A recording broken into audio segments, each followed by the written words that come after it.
My name is Daniel. I'm 38 years old. I live alone in a 2-bedroom apartment in Chicago now. Clean, quiet, expensive. Nothing like the cramped Austin studio where this story began. I want to tell you something before I start. I'm not looking for sympathy. I don't need it anymore. But someone out there right now is doing exactly what I did. Pouring everything they have into someone else's dream. Telling themselves that love is enough of a contract. It isn't. Keep listening. Sarah had the idea. HR automation software, a platform that would replace the entire onboarding process for mid-sized companies. Smart concept, genuinely brilliant actually. But she had no funding, no connections, and no idea how to talk to investors without sounding like she was asking for a favor instead of offering an opportunity. I'd spent 6 years in corporate finance. I knew money. More importantly, I knew the people who controlled it. We'd been together 3 years at that point. I looked at her across a kitchen table covered in sticky notes and half-drawn flowcharts, and I made a decision that would define the next decade of my life. I said yes. Not just emotionally, legally, financially, completely. I left my $140,000 a year job on a Thursday, cashed out my 401k on a Friday, called my mother on Saturday. She cried, told me I was throwing my life away. I told her I was building something real. The first check I wrote Sarah was $47,000. Every dollar I had saved in 6 years of 18-hour days. She held that check for a long moment. Then she looked up at me, and her eyes were wet, and she said, "I will never forget what you did for me today." I believed her. That was my first mistake. What followed wasn't glamorous. Nobody tells you that about startups. It was missed dinners and cold coffee and investor calls at 6 a.m. It was payroll crises I solved quietly so Sarah wouldn't panic before a pitch. It was a second mortgage on the house my father left me, the only thing he ever gave me, signed on a Tuesday afternoon while Sarah was presenting at a conference in San Francisco. She was brilliant. I knew that. The product grew, the team grew. By year 3, they had 40 employees. By year 5, revenue crossed 8 figures. But somewhere around year 4, I noticed something. She stopped saying we. In interviews, it became my company. In board meetings, my vision. At dinner parties we attended together, she would tell the story of founding the company. And somehow, in her version, there was no kitchen table covered in sticky notes. There was no $47,000 check. There was no second mortgage. I told myself it was the pressure of scaling. Founders develop tunnel vision. I understood that. I was patient. I was a fool.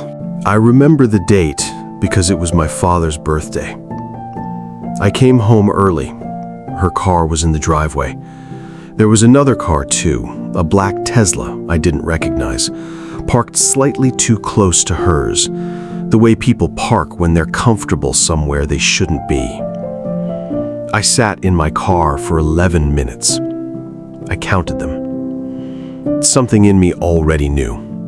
Some part of me had known months, maybe longer, and had chosen not to look directly at it, the way you don't look directly at the sun. When I walked in, they were in the kitchen. His name was Connor, VP of Partnerships. She hired him 8 months ago, with my money, with my approval, with my signature on the employment contract. He had his hand on her back. She looked at me when I walked in. She didn't flinch. That was the part that broke something permanent inside me. Not the betrayal, the absence of shame. The way she looked at me like I was a problem she had been expecting to deal with, and now it was simply time. "Daniel," she said, "we need to talk." Her lawyer had been preparing for 4 months. The agreement she presented was precise and devastating. The company had been quietly restructured in 2022, reincorporated under her name alone through an attorney I had never met. During a week, I had been in New York closing a funding round on her behalf. The house, my father's house, the one I had mortgaged twice, was underwater. She had let it drift there quietly, like she was waiting for the tide to take it. On paper, I owned nothing. On paper. But I am a finance man, and finance men keep records. Every wire transfer, every investor email where I had negotiated on her behalf, often without her in the room. Every payroll authorization with my signature. Every board meeting minute that referenced my contributions. 6 years of documentation organized by date, by amount, by impact, sitting in an encrypted folder on a hard drive I kept in a lockbox in my office. I had shown her attorney nothing. I called mine the next morning. Her IPO was scheduled for September 19th. My attorney filed on September 17th. Not a divorce counterclaim, a business equity lawsuit. Unjust enrichment, fraudulent corporate restructuring, breach of oral and implied contract, misappropriation of contributed capital. Business filings are public record. The filing hit on a Thursday afternoon. By Friday morning, 2 major financial journalists had picked it up.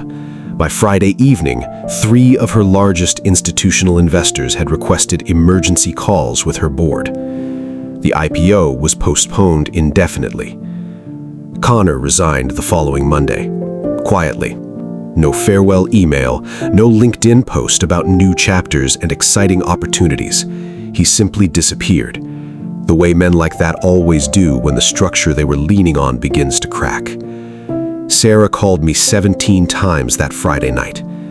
I watched my phone light up from across the room. I made tea. I watched the city lights from my window. I felt something I hadn't felt in years. Calm. The case was resolved 8 months later. My attorney advised me not to share the specific number, and I won't. But I will tell you this. I bought my father's house back. Cash. No mortgage. No conditions.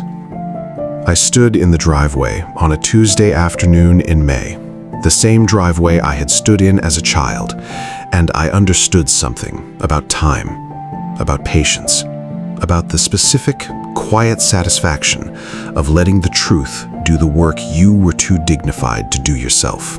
I'm not telling you this story because I want you to hate Sarah.